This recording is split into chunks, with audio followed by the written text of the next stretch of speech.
Assalamualaikum dan salam sejahtera. Saya Cikgu Sakinah binti Ismail dari SMK Agama Baling Kedah. Saya merupakan guru cemerlang bagi matematik tambahan. Saya merupakan Duta Guru Petronas kohort yang keempat. Saya juga ialah juara digital 100 terbaik pada tahun 2024. Saya pemegang ijazah sarjana muda Sains dengan Pendidikan Universiti Malaya iaitu major dalam Mathematics dan minor dalam Biologi. Saya juga ialah pemegang sarjana Sains Mathematics Pengajaran di Universiti Sains Malaysia. Saya sedang melanjutkan pelajaran saya dalam kedoktoran falsafah di Universiti Utara Malaysia. Doakan saya akan memegang PhD pada 3 tahun akan datang.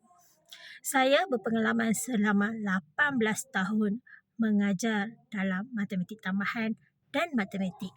Saya ditempatkan di negeri di bawah Bayu Sabah pada tahun 2008 di SMK Gunsanat 2 Keningau merupakan zon pedalaman selama 2 tahun. Seterusnya saya berpindah ke Kedah pada tahun 2010 di SMK Jerai selama 4 tahun iaitu di daerah Baling.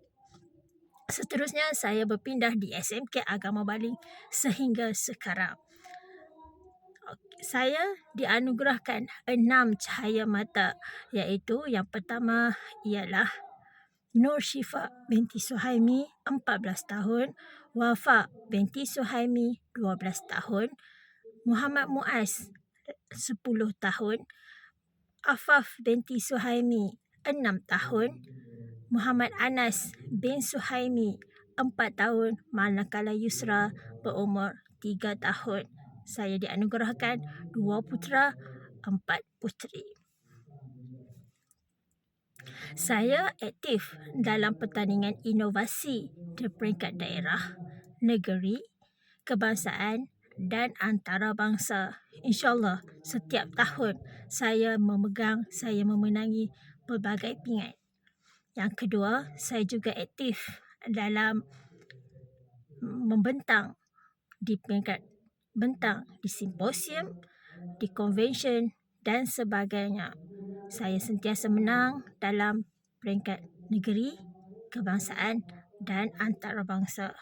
Saya aktif juga dalam kajian tindakan. Saya masih lagi dalam proses belajar dalam mencipta kandungan digital. Saya harap YouTuber menolong saya untuk tingkatkan kemahiran ini. Sekian, terima kasih.